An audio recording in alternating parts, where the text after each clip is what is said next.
morning, everyone. Welcome the full crowd today to our October 20th, 2023 Industrial Development Authority Board meeting. Project is 155 Riverfront LLC, and they have requested the authority's assistance with a certain project consisting of the acquisition by the authority of a leasehold interest in approximately 0.11 acre parcel of land located at 155 River Street, Troy, New York, and the existing improvements located thereon, consisting of approximately 36,243 square foot of multi-story building spaces, the renovation of the existing improvements, and the planning, design, engineering, construction, operation of a mixed-use commercial residential facility containing approximately 2,500 square feet of commercial space and 22 market rate rental apartments. Additionally, the acquisition installation by the company in and around the land of certain items of equipment and other tangible personal property be necessary in connection with the development of the project. And lastly, the lease of facility to the company. The floor is open for anybody who'd like to comment. Just please, if you'd like to make a comment, introduce yourself, your name, and where you live.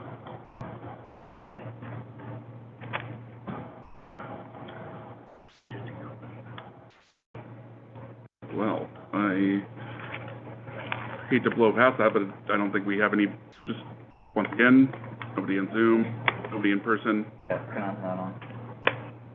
Okay. We're going to adjourn the public hearing as there were no public comments. We're closing it at 10:12 a.m.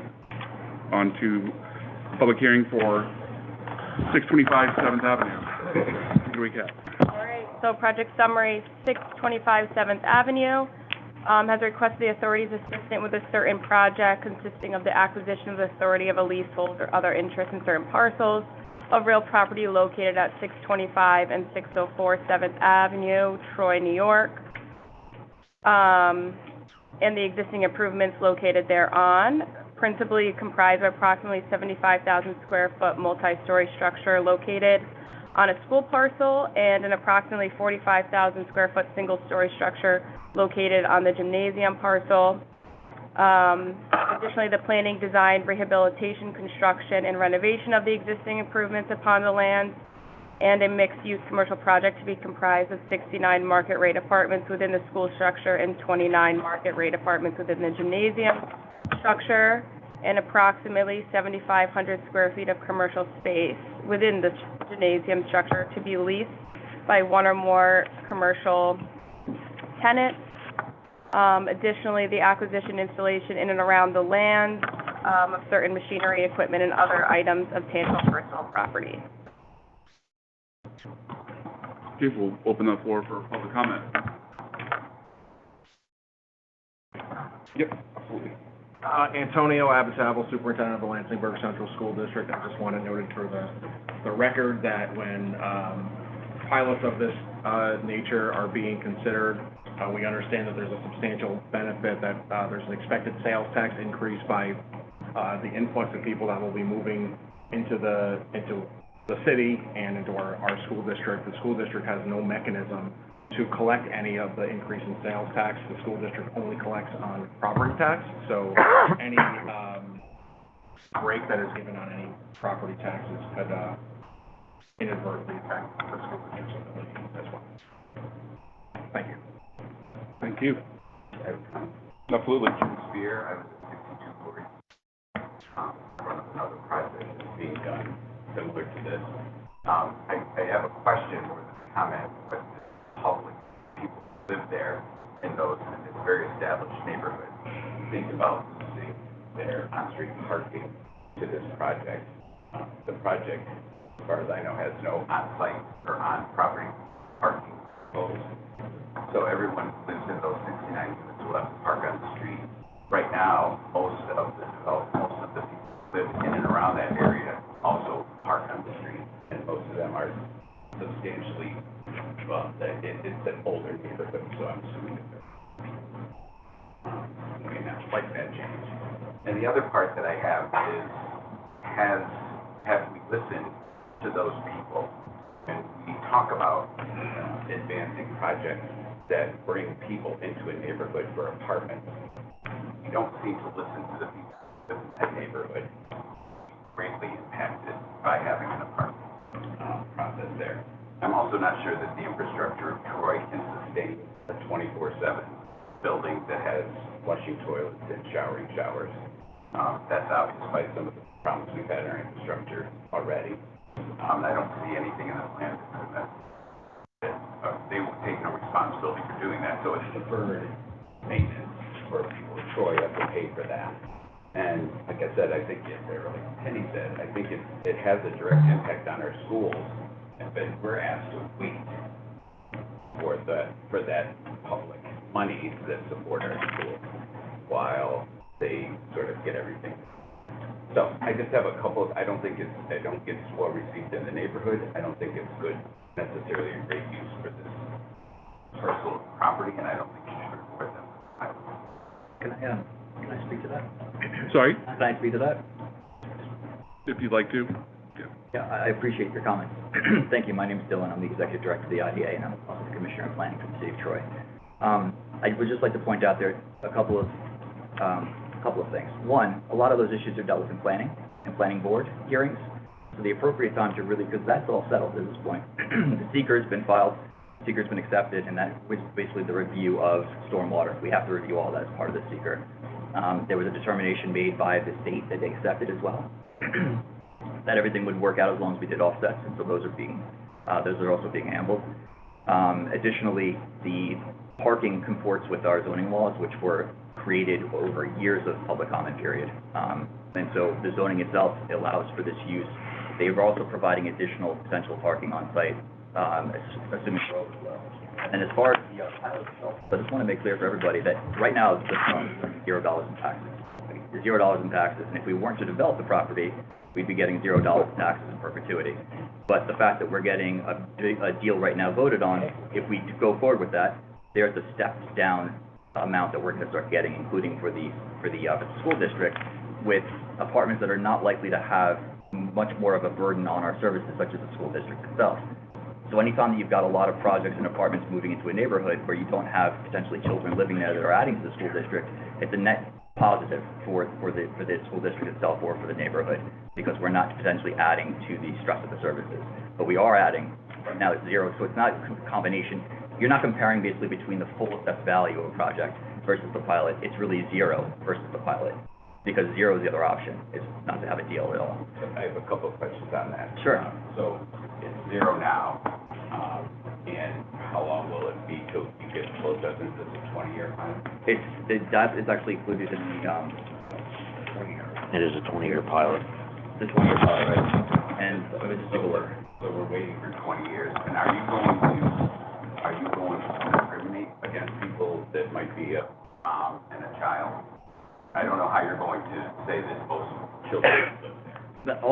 No one's discriminating against anybody. It's also, I'm not a developer. I understand. So they came forward with their project. Typically speaking, in a lot of these apartment projects, like in an urban environment, you see less children and families living in apartments, potentially, especially in a place like Lansingburg, where a lot of families live in single-family housing. That's not to say that anyone's counting on that, but at the same time, I think due to the density that you're adding in terms of the number of people on one spot, it's a general overall increase of sales tax, property tax over what's there now versus how many dollars in services that you're recouping essentially or costing. 20 years period. Not to start collecting taxes, just to become fully Assessed. Right. But we are waiting for full assessment for 20 years in Ohio. Yes. Well, we start collecting on the increment of right away. Wait, how many years is it? 26,950 the first year and increasing to 306. Oh, am I out? 6, yeah, okay, so, so the total amount that we're gonna be collecting over that 20-year pilot is $2,310 for taxes. Yeah, so $2,310,868 over 20 years. Oh, versus zero now. Has the board determined what the breakdown between the county, city, and the school district will be of those taxes when they get collected? I mean, it's set to a certain amount. I don't think it's on the we don't have any ability to. Yeah, we can't, the board cannot dictate which direction that, like, what percentages go where. Right, it's by law set. So it's up to the state. That's a great question, though. Yeah. We could do that, but. And I don't mean to be argumentative, I do hear all your points. I'd love to work with people in the neighborhood and work with you guys individually. If there's things that you want to discuss and how to do this going forward, I'm happy to do that. And I will give you my numbers before you leave so we can talk about this further. And it's not lost on the school district that this is a property that has never collected a single tax on it. Right. No problem. But do we have additional members of the public, either here or on Zoom, that would like to comment?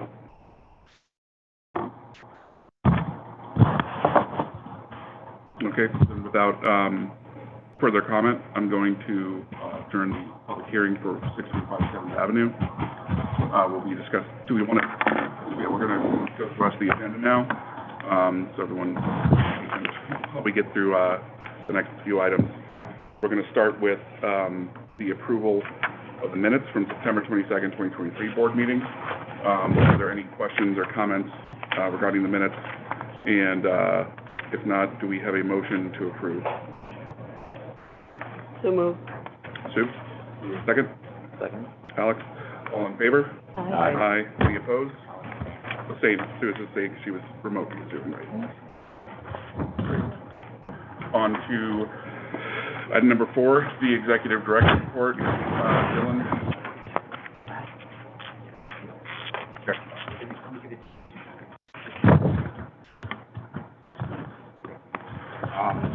Yes, sorry.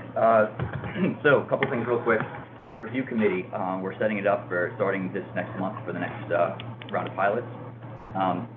The only person who approached me about it, thank you, Albert, for stepping up and for to do it with us. So, as of right now, it's myself, Jeff, and Albert. If anybody else would like to be a part, this is the time to say. Otherwise, we're going to basically. Alex? Okay. And then, okay, I think that puts us now at 4. Too many? Okay. I think we can do it. How many are we? Sure. 5 too many? It has Yeah. to be lower than quorum. We lowered it. Okay, so 4. Okay.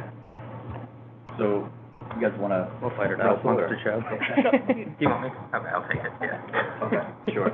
So let's talk after the meeting and then we can get that all set up. Also, I'm probably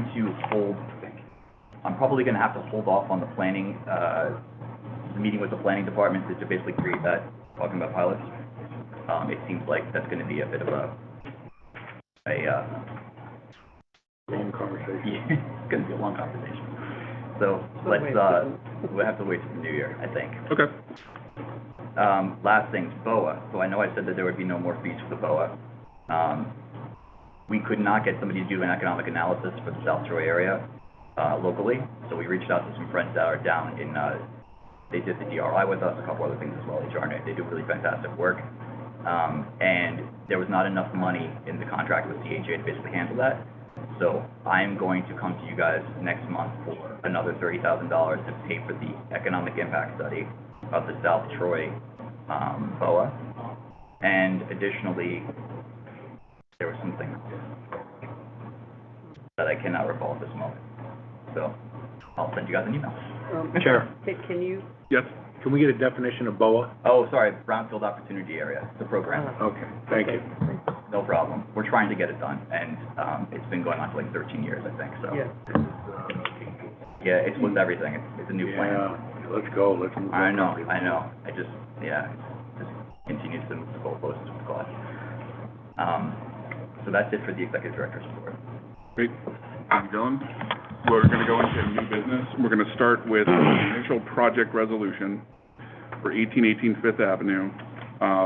Just for members of the public here, this is initial project resolution. We're not looking for public commentary at this time.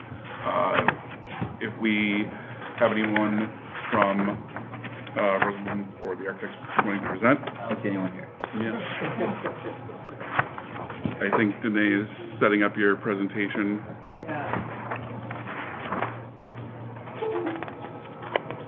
Hey, would you rather I drive or you drive? Somebody drive. I think I have to. You can just pause or something and I'll lower it.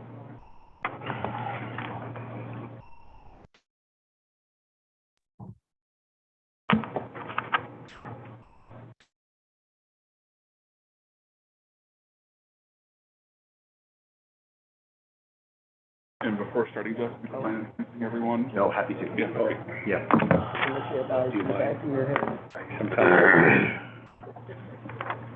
So I'm Jeff Morrell from Rosenblum Development. I'm with my associate, Zach Gold, our development manager, and Nadia from our finance team, also principals who are in development practice. We are really excited to be back here before the board. It's been a minute since we were here to actually talk about the CENA, which has gone on to be, I think, a very successful project. Appreciate the board's critical support on that project. For those of you who don't know our company, I know I don't want to spend a ton of time, happy to address any questions. I don't, but just to give you kind of a quick overview of who we are and how we prioritize development. We're 40 years young. We're a Capital Region focused developer. Done all of our development in the Capital Region. That includes 2 projects here in Troy, the News Apartments, and as I mentioned, the CENA. Our development practice, we really often say that we are property managers who develop real estate. It sounds a bit corny, I know, but it really informs the way that we make decisions about the projects we do. We're very focused on the long-term operation of our projects and the experience or the impact of those projects on the neighborhoods and the communities in which we build. So we sort of choose projects through a process we call the 3 Ps. The first of those is performance, and we'll talk a little bit more about that relative to the 1818 project we're here to discuss today. But really what that is a focus on more sustainable, higher performance buildings. We're currently actually about to complete our first all-electric multifamily building in downtown Albany. We're actually about to crest 2.5 megawatts of installed solar on our properties. We're always looking not just at sort of the operational carbon, meaning the fossil fuels burned or not burned in our building, but also things like embodied carbon, the carbon content of the materials that we select to use, the manner in which they're manufactured and transported. Practice is very much about bringing our tenants or our residents into more sustainable lifestyles. We do that through amenities like indoor bike and tuning facilities. We do discrete single-stream recycling and trash collection in all of our properties to make it easier to recycle and also to reduce our impact on the landfill. It's not just really the physical facilities, but also sort of, services. So all of our residents get a free CDTA universal access pass to encourage use of the transit system as opposed to their own vehicles. We also partner with CDTA quite a bit on other micro-mobility options like Capital Car Share. Some of you may remember prior there was an independent nonprofit, Capital Car Share, and we were the first private developer real estate firm to work with them in locating one of their vehicles in Troy outside the news. And we're excited to be in conversations with CDTA about bringing their drive program here to Troy as well, and also locating their bike share. So not only do we have the interior bike services, but working with them on public bike infrastructure. Finally, place is really how we select our projects. We're not greenfield developers. We really look for opportunities to do infill, adaptive reuse projects, effectively upcycling buildings. Obviously, the most sustainable way to do development is by taking an existing building and breathing new life into it, or in this case, taking an underdeveloped property, trying to recapture the positivity and positive impact that property has. But it's also about place making, and this is so critical, and we really think about the neighborhood that we're going into, not just the aesthetic qualities of the neighborhood, the massing, the size of the buildings, et cetera, but how our building and the tenants of our building will interact with that neighborhood and become a part of the fabric of that neighborhood. So that's definitely informed the way we've designed the project that we're presenting today. So move to the next slide, please. Thank you. I'm sure most of you are familiar with this property on 5th Avenue and very close to Broadway on the southern end of the block. This suburban-style bank branch building has been vacant for about 5 years. Citizens Bank, the last occupant, is pulled out of the building. Their lease is ended. So it's about, 3,000 square foot building, underutilized, poorly lit, and, just sort of asphalt parking and drive-through lanes. multiple curb cuts feeding the property, cutting across the pedestrian sidewalks, et cetera. Next slide. A few aerial views of the property as it exists today, just to kind of, so I think everyone sort of knows we have these beautiful brownstones across the street, and those have really informed the design of our project. You know, not just sort of the aesthetics, the fenestration, windows, et cetera, but, you know, also the height and the massing of the building that we're intending to build to make sure that it is harmonious, it's contextually harmonious with the neighborhood. And this is actually a historic photo of what used to be on our site to give you some sense. You know, obviously we can't recreate, but we can do our best to honor and celebrate by bringing something that is appropriate back, certainly more appropriate than a suburban style drive-through bank branch. Is your building taller than 3 stories? So our building is 4 stories, and this is sort of an elevation of it. Zoning actually allows 5 stories. We made a very conscious decision to keep it at 4 stories so that the height would effectively be at the same height of the brownstones that are on the other side of the street.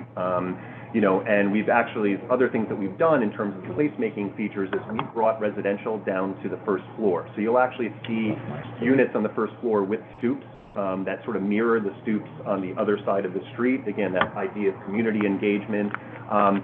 It's a mixed-use street, but we hewed more towards the residential characteristics. So there is no retail in this building. You know, instead, we want our residents to be supporting the existing retail, you know, that is, you know, right across, obviously, and down Broadway. So there is no retail. We've also made other very conscious choices. We are not doing an occupied roof deck. That's an amenity people love. We've done it on our other buildings.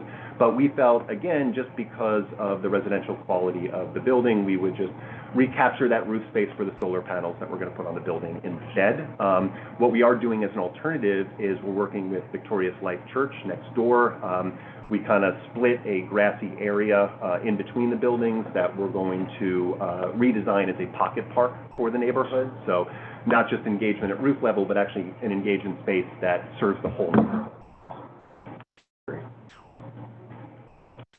That's just a 3D elevation of the building. You know, obviously we're taking into, you know, sort of into consideration historic elements, you know, like the cornices, you know, selection materials, again, you know, brick and stone, and, you know, have been before the Historic Resource Commission, as well as planning the building, or, you know, the project is fully approved by planning. Materials, floors 2 through 4? So right now we're looking at brick. Yeah, right now we're looking at brick. Your 1st floor apartment is going to be accessible? They will, yes, because, and that's a wonderful question. So there's entrances not just from the street, but from the interior corridor, and there's ADA accessibility in the interior lobby. Okay. And all of our amenities as well, and it is an elevator building. All right. So just a site plan, sort of the sense of the building and how it lays out. You know, we've typically had more on-site parking. A few things, part of it was the height consideration. We've eliminated sort of the podium where we would do structured parking under the building. Obviously that adds greatly to the expense. It also, steel and concrete has a massive environmental impact, so we're trying to reduce that as well. However, we're not just reducing the parking willy-nilly. We had a pretty comprehensive transit demand management plan that we put together. And again, I mentioned CDTA Universal Access Pass, mentioned you know, bike share. We're really looking to, we're really thinking that our tenancy, and looking at the demographics, I can dig deeper into that if you'd like, but we believe that, you know, just the expected tenancy of the building will be more likely to utilize public transportation, to use walkability to work, and we're really trying to encourage that. We are also providing accommodation for EV charging in the parking. A few things about this building. So this will probably be the most, you know, all things being equal, if we can get this guy out of the ground, it will be the most environmentally sustainable multifamily building in the city of Troy, and one of the most in the capital region. This will not only be a fully electrified building, meaning no fossil fuels will be consumed on site, but we are going for what they call Passive House or FEOC certification. There are different levels of performance certification for buildings. Energy Star is what we'll be certifying our current project in Albany to. That's about 30% or better performance relative to code. This is a 60 to 70% better than code standard. And it's not just about the energy use in the building, but using things like low-flow faucets. We're reducing the use of, impact on stormwater, use of city resources and infrastructure. And there's another really important element to this, which is when you're building a building like this, you are using more insulation, you have a much tighter envelope on the building, you're introducing mechanical ventilation into the building. So actually the tenants get a massive benefit out of this approach to construction because there's continuous filtered fresh air coming in throughout the building. And they're also quieter buildings just by the nature of their construction and the higher utilization of insulation and such.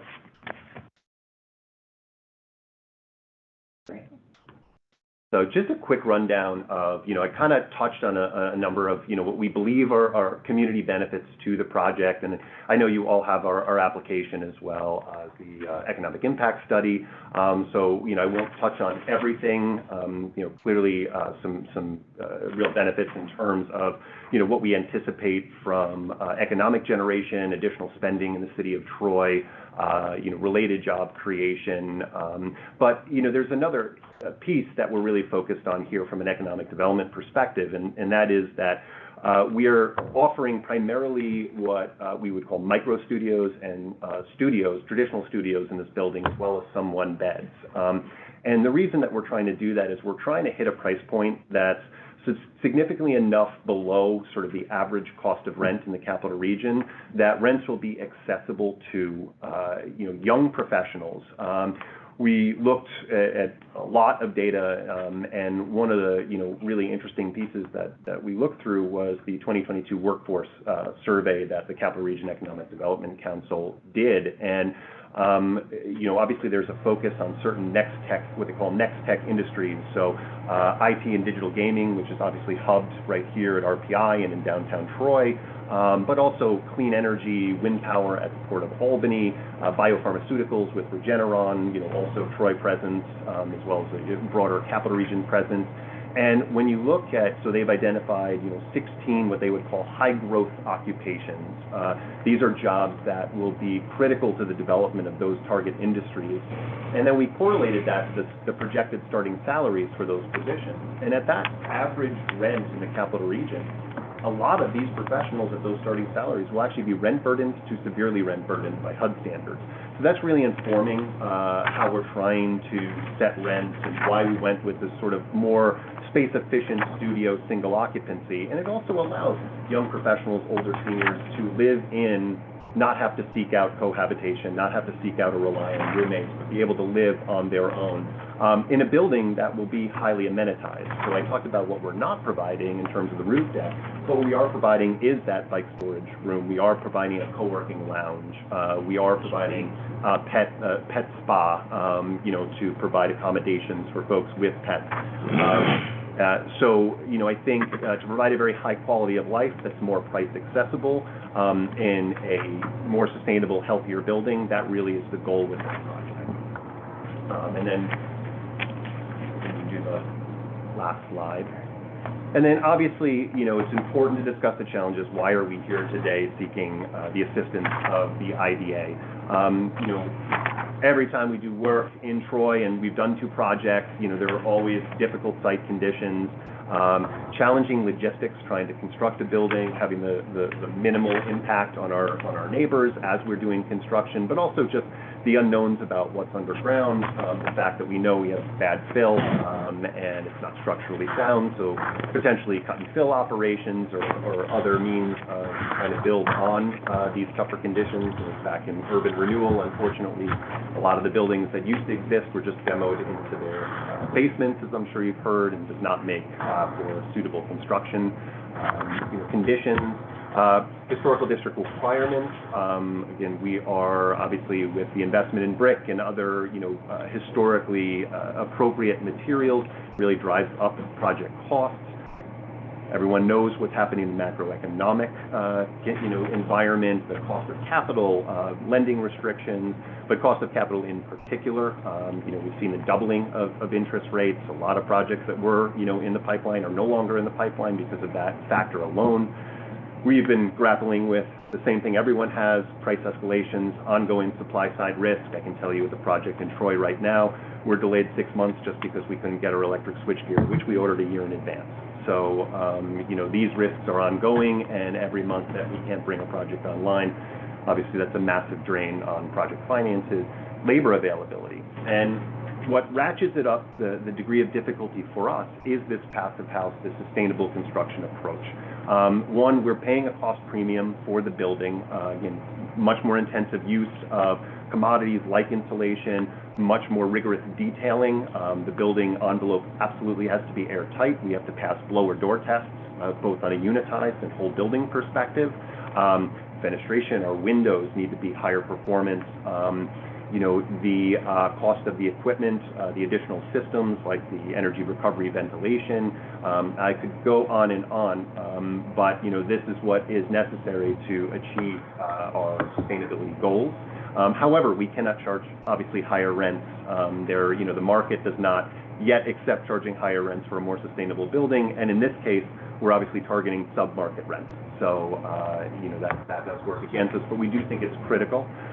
In terms of labor, not only do we have a labor shortage, but this approach of passive house construction is fairly novel. So we have to educate our contractors on how we do things. I can say the most common refrain that we hear from our subcontractors on our Albany project is, but we've never done it that way before. And we have to say, well, that's how we do it now, that's how we need to do it. All of this puts down, with rents, puts downward pressure on reduced NOI, and, of course, we are doing additional investment in terms of pedestrian infrastructure, the pocket park, to make sure that we deliver an appropriate placemaking appropriate.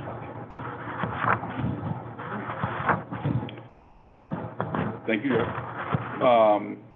Let's open it up to the board for any comment or questions, but let's keep it, we have to go through the additional project authorizing resolutions. This is the first bite of the apple, so if we have any outstanding things you want to see before the next meeting for any resolution public hearing, let's bring them up now. There's one. Better Spaces Holding LLC. Can you get those financials? I saw 18. Just 1818? Yeah, I just saw 1818, yeah. Although we can reach out, we can have a conversation and reach out to them. We can see what's available. All right, yeah. Figure out. Any other comments regarding the application? Sure. Just a quick question. I'm looking at your creation of jobs, and it says 1.5 full-time positions.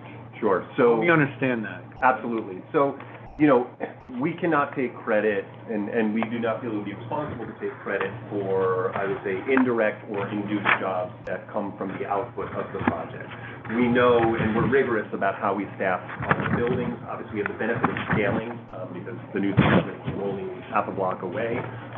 So we would rather put forth a fairly conservative job creation number related directly to the project in terms of we will have a building engineer that we intend to staff to this, and we will have some level of property management resource in this project as well that will be added for the added capacity of taking on the project.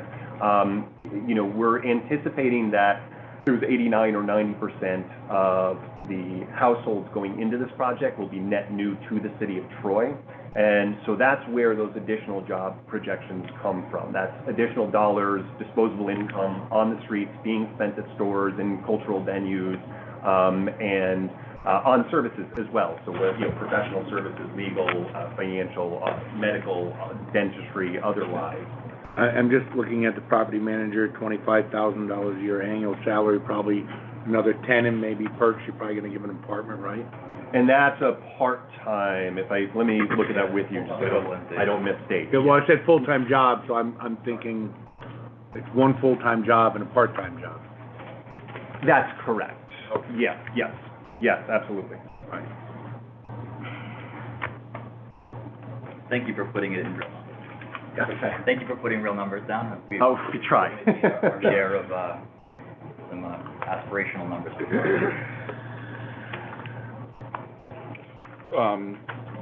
Again, if there's, no further questions, or if One comment real quick, just so you're aware, we have to fix this in the application, but the amount of, mortgage tax, abatement that we can provide is 1%, not 1.25%.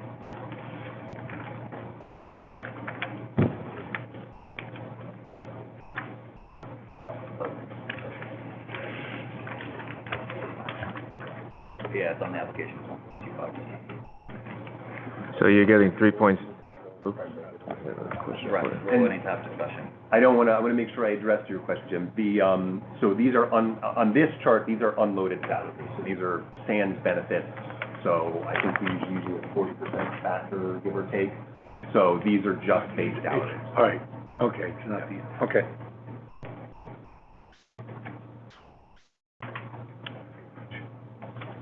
Have you been approved for a construction loan?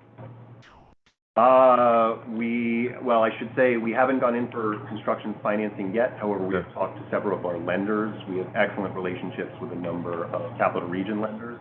Obviously, the outcome of incentives here will impact the financeability. And you're getting 3.6 million in grants for this project?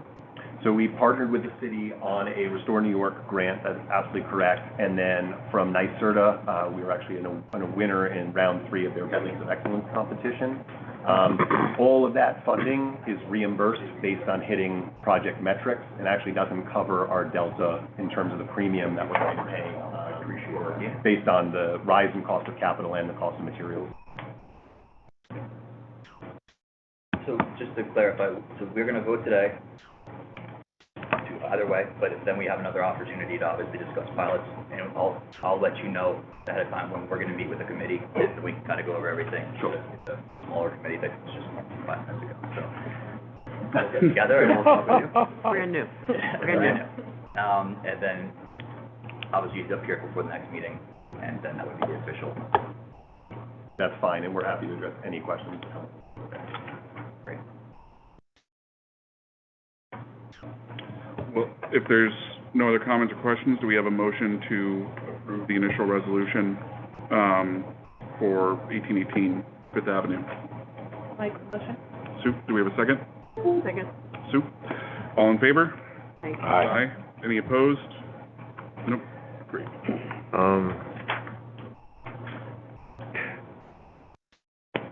About this. On to 155 River Street. I think I'm gonna oppose this. Oh, you want to oppose the resolution? Yeah.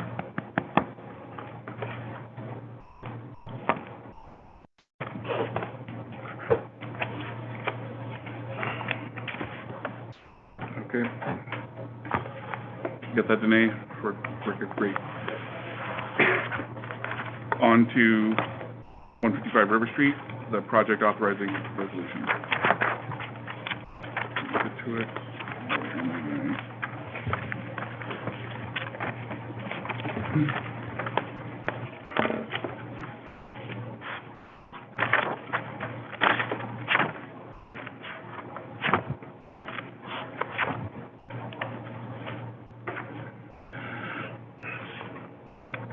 Dylan, do we have anyone that's gonna speak on this? I can speak with nobody else is on, but I don't think Kanon's on. No. Kanon's off for 0. Okay. So 155 River Street is a project that has been in the making for a number of years as well. It is sort of kitty corner across the street from Taylor Apartments. Thanks, guys. It is a massive window building. A lot of windows in it, and it needs a lot of work in order to reach any sort of efficiency that allows it to break up into multiple apartments. They've done a fair amount of work currently. They are working very hard to keep prices for tenants within realms of like market and not get too expensive, which I think is honorable. At the same time, though, due to the nature of the building itself and the materials, this one was an ongoing, like 5 minutes before the deadline, we were like talking about this one because they were having issues with their financing. And so we originally went to them, frankly, we went to them with a 10-year option. We tried to stay 10 years as long as possible. Their bank was basically like, no. And so we got to the point where we can actually hit their leverage ratio, and that's basically what you see in front of you. So if the pilot, I can say 100% that if the pilot isn't approved, the project won't go forward. That's sort of where it is. So, how long is the pilot right now? 15 years. Okay. Without the pilot, they won't get approval? No, they don't have, I mean, their operating expenses are tight as it is because of the fact that they're, again, it's not a very efficient building the way it's laid out. They can't get as many, they only have 22 apartments. Well, that's just, to me, it's the borrower that they don't have enough capital to support it. They don't have enough capital support. No, they're putting in a significant amount of capital themselves. Well, just the business itself doesn't have enough capital to support the project. I can't speak to their personal finances because I don't represent them. I would notice this very similar pilot to 99 Ferry, the 99 Ferry project. Great. Yeah. Yeah, is it in here? Vacant, do we know? The pilot. Yeah, Vacant. pilot? It's got to be It should be. 20 years, I think it's, right? at the And beginning when it's an area that's River Street the that has not public been hearing. yet. We'd like to see this for sale apartment.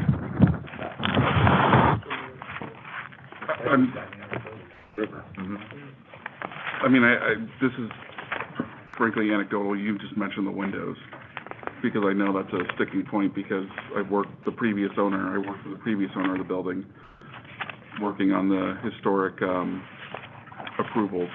And if there's a number of directions you could take. Look at like Lion Factory, like that's getting, I don't know what historic like credits are getting for that, but like you can go a number of different directions for costs on things. And I know that this developer is going above what I would consider for at least like window infrastructure, like above what expectations. They're putting costs into this that are definitely having an effect. And that premium cost, like you mentioned, an apartment rate, like with that location, like you could. I guess my only concern is the rate at which these apartments will go for. I don't know. I think it's a luxury apartment building, and It's going to be a little bit low. According to them and according to what they've put forward for the bank, it's going to be lower than that, which is never the way that you want to prepare an offer or a financing of application to a bank. You usually want to try to maximize. Yeah, that's interesting. Yeah, and the ones that they put in, they were like, the bank was like, we don't think you can hit these with these finishes and this fit up. Well, because it's affordable housing going across the street. Mm-hmm. I don't think that's necessarily why. I think. Well, it'll impact the project, yeah. Mm-hmm. I mean, that's something you talk about in loan committees, Right. you know, what's going on across the street, Right. putting up a 4-story affordable housing project.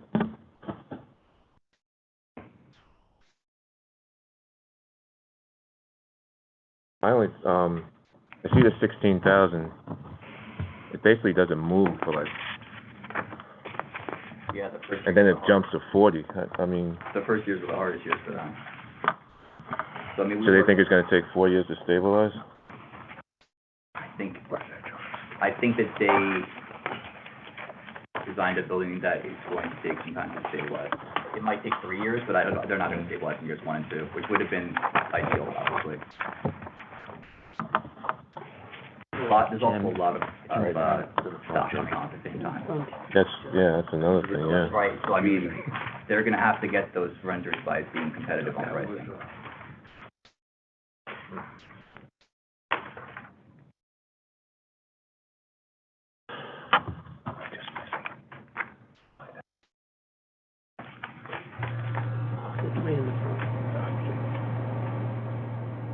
Thank you.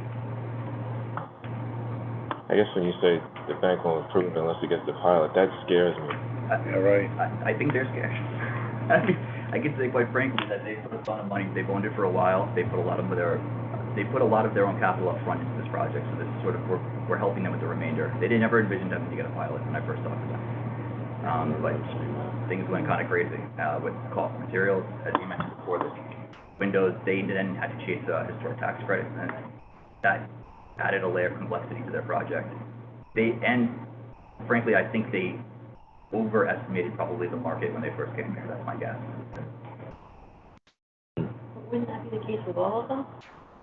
That wouldn't that? Yeah, I mean, I guess, If we- yeah, no, I know what Stephanie's the saying. pilot, Yeah, what was their financing like? right. Right. And I guess the other thing is if this project is great and we think it's great for the area, wouldn't we want to give the pilot to somebody who would need it to finish the project rather than somebody who has the capital to do it without the pilot? That's the hope. I mean, Yeah. the way I look at a pilot is like, we're giving them money to be able to afford it, to finalize the building, to get it back on the tax rolls, right? Like, I look at no offense to these large developers that do have the capital, we've handed them millions of dollars over the years, and it's like, well, you have the capital, Just to be right? clear, we're not handing money though, we're reducing the amount. I get it, right? I get it, we're reducing the expenses, right? But, you know, in a way, I find this to be our way of helping out somebody that needs it to be able to finish a building the way that's gonna benefit the city, in my They're opinion. not a large-scale developer. Right. They're doing smaller buildings, which is Right. probably what we have left. I mean, let's be honest, how many of these big, huge buildings do we have left over at this point right now in Troy? There's not that many. There's not that many. No. So we're gonna see more and more, I think, of these smaller projects where people like Rosenblum who are getting creative and finding ways to do, you know, new projects on land that people weren't even looking at, quite frankly. So I think times have changed a bit for us. We're not seeing any more of the Meridian's buildings or anything like that going up, so. Sheriff, do you normally have 4 zeros on a pilot, We're zeros on pilot. starting payments? Oh, no. You mean, well, The estimated pilot payments for added value, first 4 years are 0? yeah, that's their first, typically we try to stay away from 100. If we're gonna do 100% of bidding, we try to do it just for the first 4 years while they stabilize. The problem is Albert was asking, they are coming on at a time when there's a lot of housing stock coming on that's gonna be more expensive, but at the same time, it's gonna be at a higher quality probably fit and finish. They're going to try to get that building stabilized as fast as they can because of more market accessible rents and hoping that does it. But again, their bank is not completely sure that they're gonna be able to stabilize right away in 2 years. So they're hoping that there's a little bit more of a runway there. So your concern, Albert, is the bank is stressed about the financing side of it. If something goes wrong, then what happens if, I mean, knock on talking wood, about, there's a catastrophic event and they need to go for more money? Then Like, they- what have do to they come do out- at that point? They would have to come out of equity. Okay. They would have to do an equity raise, and that's typically what happens in these situations, whether they go for, you know, a hard money lender, or whether they go in their own pocket and find it. I'm sure they have investors that could help, but at the same time, you still have to give something to get something. they probably spent a lot of money just to buy the building. No doubt. And what happens if for some reason, the job doesn't get finished? What happens with the pilot at that point? Job doesn't get finished. Yeah. Well, I mean, They bail on a... Yeah, if they bail on it and say, we're so belly up on this thing that we gotta get out, They Well, just nothing cut happens, bankruptcy or nothing something, yeah. then they don't get, then what happens? Where do the taxes get the tax. paid out on the assessed value at that point Yeah, when they the bail? value doesn't change, so it's what it is currently, or whatever it gets changed to. I don't know if this is reassuring or not, but I don't think there's precedent for that within the last 20 years in the city. No, well, Either. if the bank puts money into the project, if the bank Right. puts money in the project, they typically will not let, I don't wanna say this wrong, but. Yeah. They're gonna see it to the end, yeah. That is Well, that's a good bank question, doesn't but wanna it's take the not. project over either. Oh, yeah. They're gonna find a way to get them across. Well, you got a project 2 doors down, it's not even, that came to us, 4 years ago? Oh my gosh, that's a whole, Which job is that? Which one's that? 171. Yeah, Mhm. it's not even still holes in the back of the building. Yeah. We just closed on that, didn't we? Riverwalk? Yeah. In December. Yeah. And that guy said the same thing, he was having problems with the bank, because if he didn't get the pilot, he wouldn't get the project done. He still has to get the project done. I mean, he couldn't get approval if he didn't get the These pilot. guys have been in there They have a track record of doing these projects well, typically. I think this is their first project in Troy, I think they'll be in the market. I mean, I'd like to see something done with the building. I mean, it's just, it just scares me that you said that. Right. He's not here to hold things back, so I'm just going to. Well, not to rush this, I don't want to cut anyone's comments that they're holding back, but are we at a comfortable position? Does anybody want to keep adding something, or do we want to put this, does anybody want to motion this right now? Like, is everybody comfortable with voting on this today? I mean, It's just a motion to entertain the project, right? No, this is No, this is it. the approval of the pilot. Oh, Yeah, They were here last. oh wait, you said it's true. right? yeah, it wasn't. Right, but, yeah, really great. The only thing I would add is, if you're against it, we should know what you'd like to see, so that it's not just that we don't want to do this. That's fair. Yeah, I think that's fair.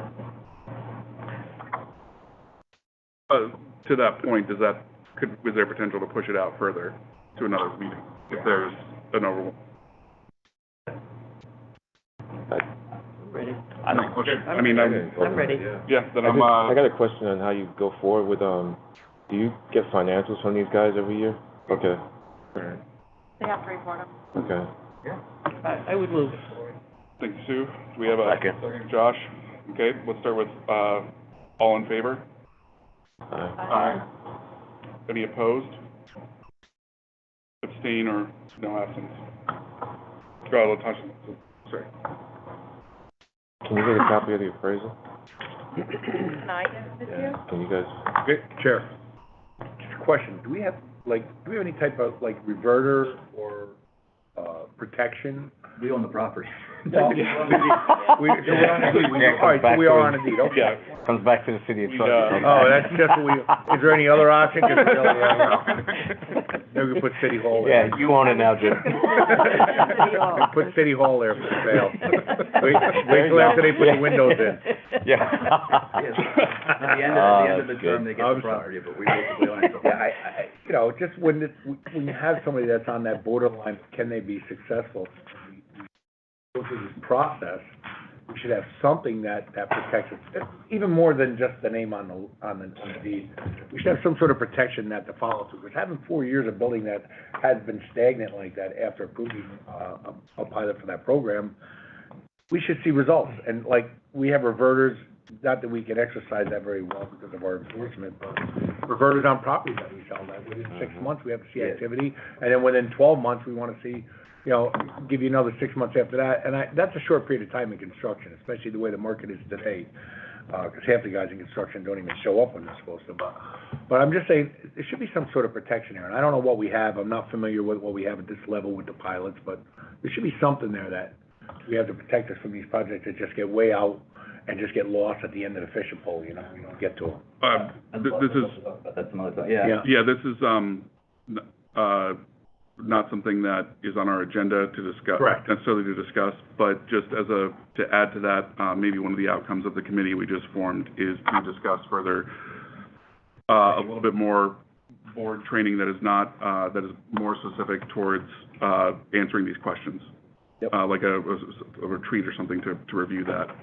We've discussed that, yeah. Field trip, yes. Just to conclude that, just for the record, this is, all members aye except Latasha, who is absent today on that resolution for, 155 Riverfront LLC. Tough crowd. This is, now we're moving on to the project authorizing resolution for 625 7th Ave LLC for the Catholic High School redevelopment. She's here.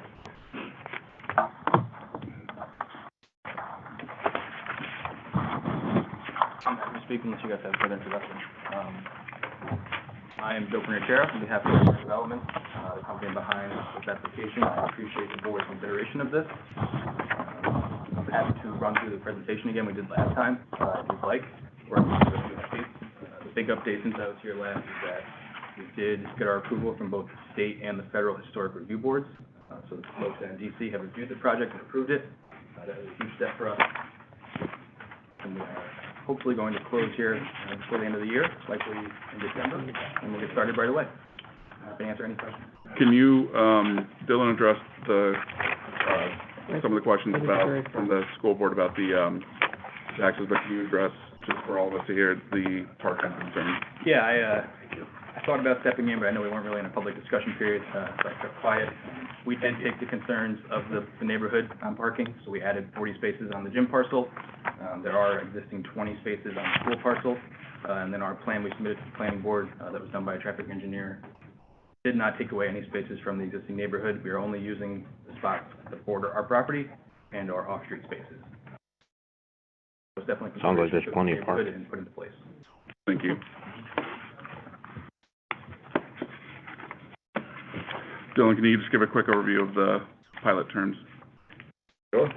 It's a 20-year pilot, which is one of the longer ones we've done in a bit, but it is a really big project in terms of square footage, quite frankly. You guys are taking on 2 different sites within a site, basically.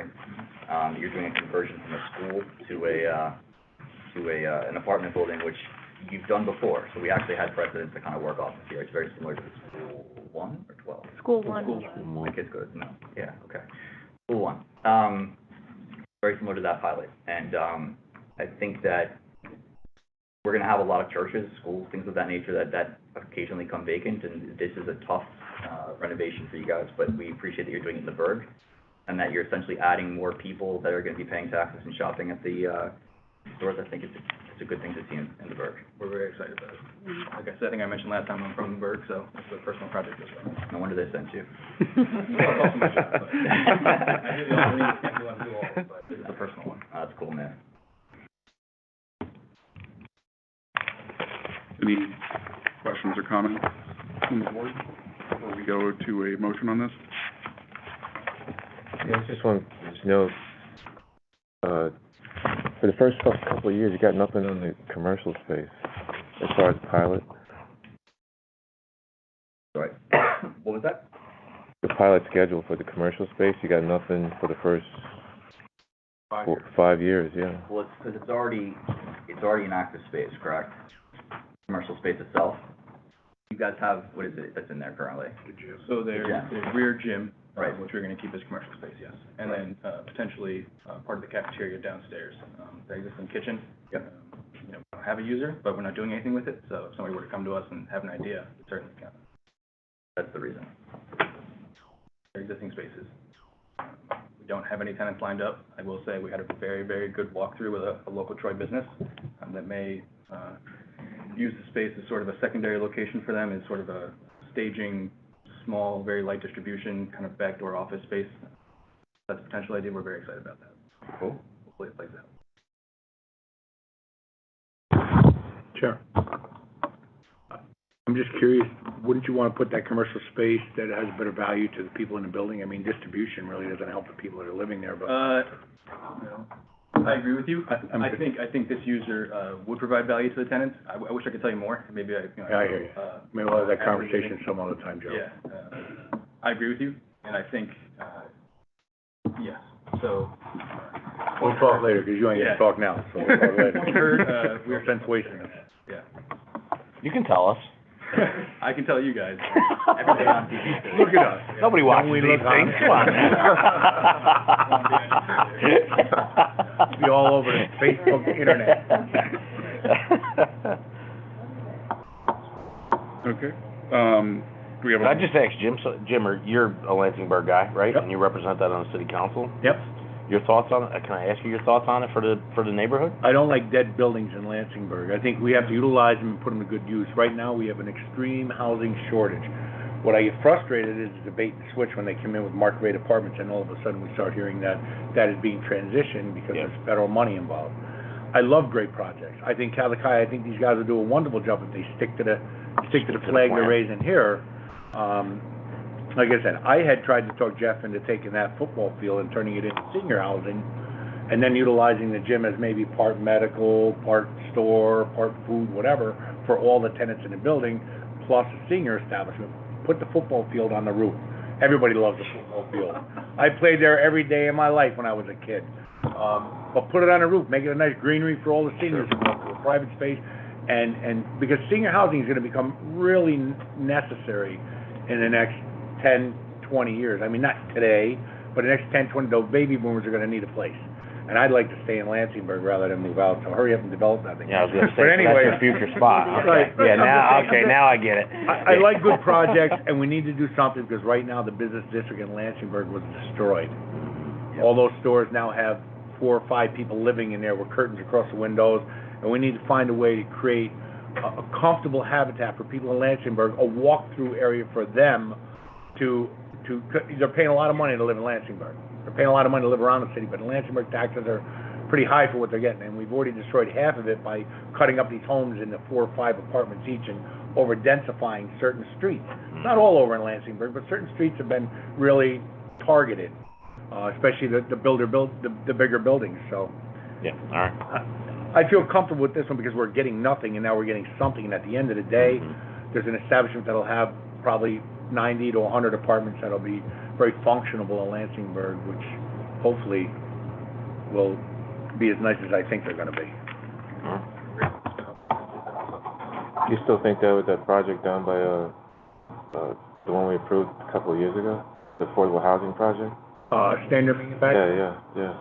You know, Hot mic, guys. Just be careful. Okay. this is gonna take us off to a whole different parameter, because Yeah, let's that's a whole different project. We go into that one. I'd love to share that with everybody, but I don't think. I go to that building and see, he's doing a lot of work on that building. They are doing a lot of work. They're getting a lot of, Yeah, later. yeah, later. Let's do it. Go later. We'll talk after the. All right, yeah. There's a lot to that building. Yes, we digress. Do we have a motion to approve the project authorization resolution for 625 7th Ave? I'll make a motion. Thank you, Jim. Do we have a second? Second. Josh, thank you. All in favor? Aye. Any opposed? No, and just Latasha is absent. Make sure you tell Jeff. Yeah, right, and we're both graduates too. There you go. Great. That concludes, budget. Almost done with new business. Sorry, guys, it's gonna be a little while today. Thank you. Take care, Joe. Oh, Matt's, you're not in your usual seat. Yeah, so for 2024, kind of kept, kind of status quo from what we did last year. Charges for, services, Dylan and I sat down and looked over the pilots that we think we're gonna collect in 2024. Those are the fees that we would collect based off of our former agreements. Investment earnings, I picked it up a little, just because the money market rates were hit. And, I am in touch with, a representative from M&T to go over, CD rates. The only thing that he needs to know how much we're willing to invest in those in the terms, and then he can give us actual rates. So if you guys have certain rates, I know we talked about doing like 60, 90, 120, like that, but if you guys have a dollar amount, if you're only willing to put in like 5,000 or whatever, just let me know, and I can give those numbers to him, and I can get rates based off of that. And then just down to expenses, professional service contracts, just typical uptick services that includes legal, audit, outsourced accounting, annual fee to the city, and then other non-operating expenditures just kind of kept the same last year as well. That raises a really good point about pilots, just real quick. We make our money that we invest back into the neighborhood from the administrative fee on pilots. So every time that we do one of these, helping with the design of a riverfront walk or something else, that comes from the administrative fee that we get from the pilots themselves. So that money gets reinvested back into the community, which is another benefit of having pilots. Sheriff, what is the fee we receive for those pilots? It's on the application. I think it's No, I got it. I have a copy in here, so I can read it to you. Okay, so for the straight lease transactions, non-refundable $5,000 and $500 processing fee, and then 0.75% of total project cost. So for the last one, because I think it's calculated into the resolution, right? Or no, actually, it's on the CBA that we put onto the resolution. So Oh yeah, it is always on the bottom of it's it also too. on there how much we're collecting from each one. So just real quick, give you an idea. what does, like, now we're in a situation where we went from a seemingly insignificant amount of money from investment earnings to real money, like, what does that go to? That's what we're telling you right now, hold on. Yeah. I just gotta find the, So for the admin fee for, Catholic High project, for example, is $137,248. for $37, that's $1,000 roughly. Yeah, and then for, 155 River, it's 43,000. So it does depend on the project cost. Yep, directly tied to it. So if that gets reinvested back in the neighborhood, that we're able to keep going. And the related fact that if we say no here, they're gonna go to the county and get it. Yeah. And hung with it anyways, and they're gonna make the money. We'll talk about that later. Yeah. Yeah, we talked about that. Well, we need to talk about it. We need to keep talking about it. Any further budget questions, or we have a motion to approve the budget? We have to, yeah, Motion. we did it last meeting. No, we have to, because we have to put it in the ABO report. Yeah. Don't look at me like that, we had to. We're asking you.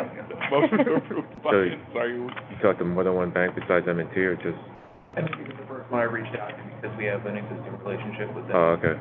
But the other one that I have heard has, that works with collateralized CDs or KeyBank as well. There might be a couple other like smaller banks that might be able to give us better rates, but I just need to fish out like who those are. How much do you need to keep on the balance sheet? I mean, think for we should you, talk about that for the board to figure out. oh, okay. Take recommendations on, but it'll be like more awkward interviews in the future where we have bankers sit there and tell us what they're gonna give us. Well, that's what I'm saying, how much can you put it? Or not. Free check and pen, that's nice. Sorry, I shouldn't say that out loud. Motion to approve the budget? We have a motion. Motion, I made a Sorry, motion. yeah, second? I'll second. Albert, thank you. All in favor? Aye. Aye. Any opposed? Nope, and there's absent. Great. On to old business. Dylan, do we have anything to discuss for old business? So, I think we're good, because I already talked in the executive director's report about most of it, so. Great. We'll go back to Matt for financials. So our first report, statement of financial position. As of September 30th, we had total assets of $1,563,990, with $1,482,022 in cash. We had total liabilities of $537,377, which left us with a fund balance of $1,026,653. Most significant change to the statement of financial position is reflected in the restricted cash and due to other government liabilities, which reflects pilots that we collected at the end of September but haven't remitted to their jurisdictions yet.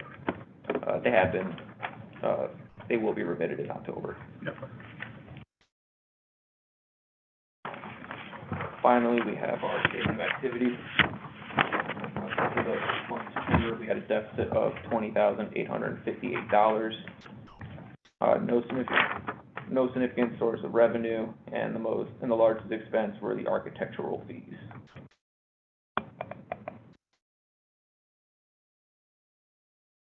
Questions or comments from Matt on the financials? Otherwise, do we have a motion to approve? Sue, thank you. Do we have a second? I'll second. Albert, thank you. All in favor? Aye. All in favor? Sorry. Aye. Any opposed? One thing I forgot real quick, I should say, because this was last night, I shouldn't have forgotten, but the IDA needs, next meeting, I'll be bringing forth a resolution, to pay for a study, transportation study that just got approved by the city council yesterday, which is why it's not on today's agenda. And that will basically help fund, a study regional-wide, but it should be focused here in Troy about safe streets for all. And it will be potentially a pilot program to determine how to best design street crossings in the future, so that people don't get hit by cars, and that we also improve traffic and pedestrian. Sorry. Next meeting? It technically, made it through finance. It Oh, won't, that's what I meant to say, yeah, Right. thank you, We're not done yet. Another later in the future. another couple weeks. You guys are putting in the night, that's for sure. Tell me. Okay. Do we have a motion to adjourn? Motion. I'll call that Jim on that. Yeah, I wish we- Do we have a second? Everyone. Look, Josh. The almost beat you to it. Oh, everyone for a motion, everyone for an adjournment, sorry. Aye. Aye. No opposed, great. The weekend. We got CRC. Yeah. CRC? Okay, yeah. Yeah. Are we bathroom break, or we're gonna get through this quick? No, let's go. Budget, I think. Yeah. Mhm. Okay, we're gonna call to order the board direction meeting, October 20th, 2023, 10 a.m. for the Capital Resource Corporation. But you can use mine. We're gonna start with the approval of the minutes from the August 18th, 2023 board meeting. I would need to refresh and see who was here. Yeah. So, Jim, you were absent, you can't vote on that, Natasha's not here. Do we have, questions or comments for the minutes, or otherwise, do we have a motion to approve? So moved. Thank you, Sue. Second, Sue. Thank you. All in favor? Aye. No opposed. Just, Jim was absent, abstains, and Latasha's absent. And Great. Alex wasn't here. Oh, and Alex wasn't here. Yeah. Well, you were here, but it was. But I wasn't on the Okay. You were on the board, Yeah. sorry. Partially. Okay. On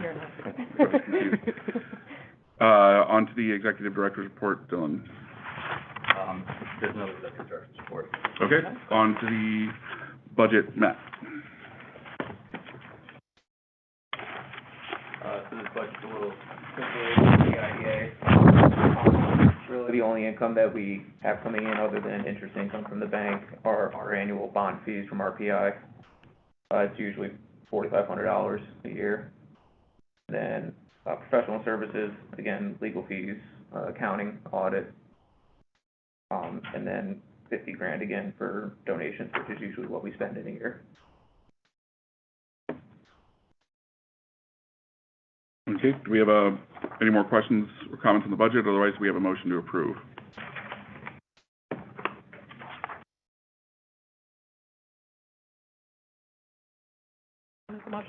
Thank you, Sue. Do we have a second? I'll second. Thank you, Stephanie. All in favor? Aye. Aye. No opposed? Great. On to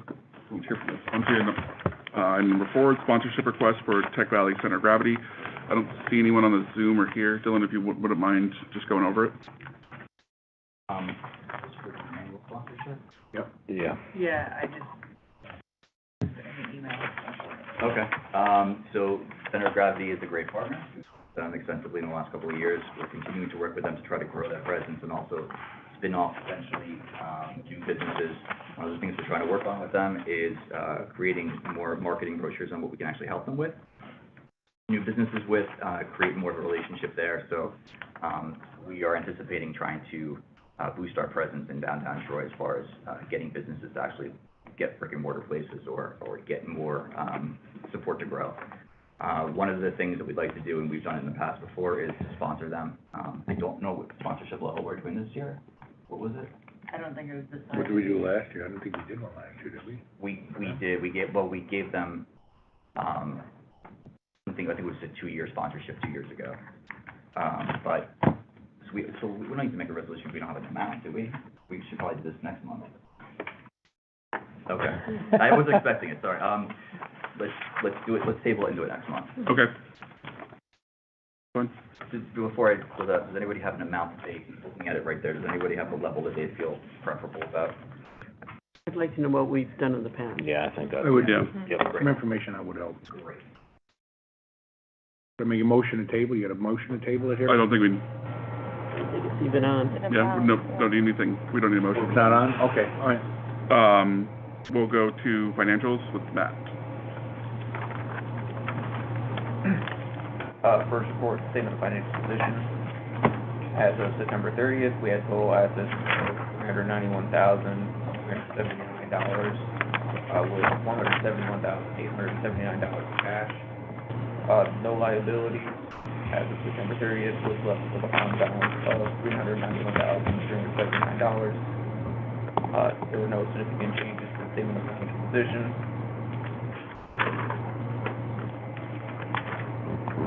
Then our final report is the statement of activity. For the month of September, we had a surplus of $4,653. Most significant source of revenue was the annual bond fees from RPI, and the largest expense was the monthly accounting fees. Thank you, Matt. Any questions or comments on the financials? Otherwise, we have a motion to approve. So move. Thank you, Sue. Do we have a second? Second. Thank you, Josh. All in favor? Aye. No opposed, and cautious absent. Great. Motion to adjourn. That'll be done that time. Second? We like it here. Second. Josh, all in favor? Aye.